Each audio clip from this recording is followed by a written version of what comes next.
So here we are looking at Ableton Live 11.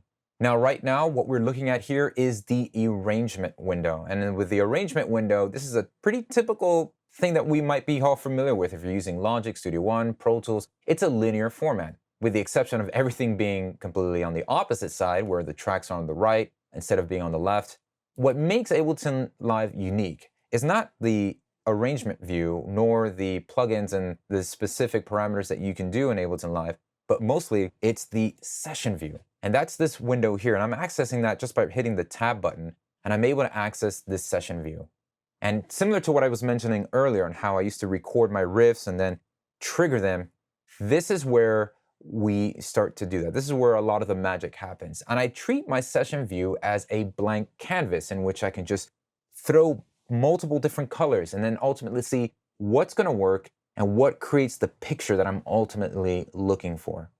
Now, a lot of times, the linear view is something that we're all used to, but here is what I want to start and showcasing you what makes Ableton Live unique. Let's start by just dragging and dropping an instrument. So for that, I'm going to go ahead into my instruments folder here in Ableton Live, and I'm going to click and drag and drop that into our session view. It'll create its own individual MIDI track and load that instrument as well. And you might notice on the bottom, that's where we find our instruments. Now, at first, when I saw Ableton Live, I thought, oh, this is where the plugins live, similar to like where Pro Tools, where you have a plugin from top to bottom. But in Ableton Live, all plugins and instruments live in the bottom half of the window and are affected from left to right. So if I wanted to drag maybe a filter or any other type of effect on here, I would simply just click, drag, or double click it, and then you will see that show up on the right. And that's the kind of signal flow and the signal path for audio that's going to be affected by the effects. But we'll get to that. I want to focus on what makes Ableton Live unique. That's this ability to just choose any clip slot, and that's what we see here. These boxes that you might notice, these are called clip slots, and you're going to treat them as ideas. So clip slots, replace that with the word ideas. That's how I like to think of it. So here I have just a 2 oscillator synth, right? And I'll just shake this up a little bit. So we've got that there. And immediately what I'm going to do is simply, I can tap tempo or just kind of vibe off using my MIDI controller to trigger.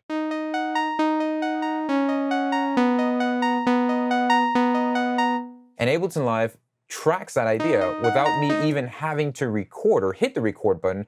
Because a lot of times, for me personally, I can just walk up to a keyboard, find an amazing sound, something that sparks my interest, and be like, oh, that's really cool.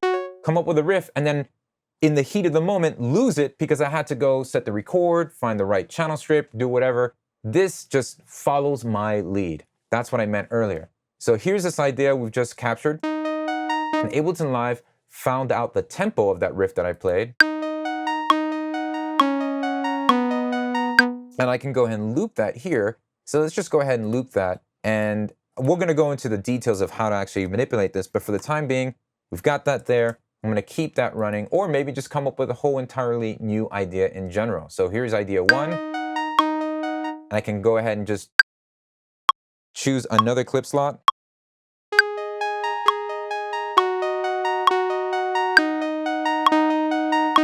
And hit enter. So I hit the enter button or the return key on my computer keyboard to begin looping that clip in the next downbeat. Now, the whole thing here, and not to get hung up on all these details, but what I'm trying to focus your attention on is the ability to really not have to stop, start, stop, start. This is more of a continuous flow of ideas, and that's how I want you to see this window here in Ableton Live. So we've got these 2 ideas that I've just put down. We've got idea 1, and then I can interchange to the next idea at any moment. So even while that's playing, I can kind of audition, yeah, that idea is cool, this one works, this one doesn't.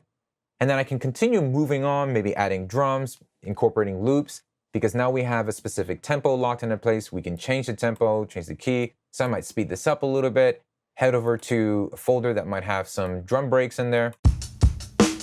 So I'm going to click, drag that to a track. And so you're starting to see the flow come together. See what this sounds like with this idea that we just put down.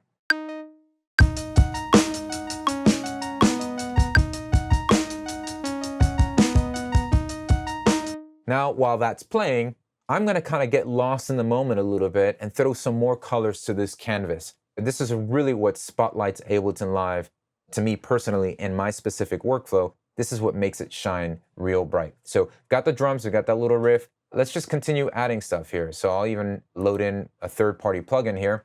Let's say, we'll go with Moto-Bass, drag and drop that. So I'm just gonna continue adding different ideas on there until we get to something that we vibe with.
So I'm going to stop there, but I'm giving you a little sneak peek as to what my workflow kind of looks like. This is just a snapshot, and you can see what's happening here.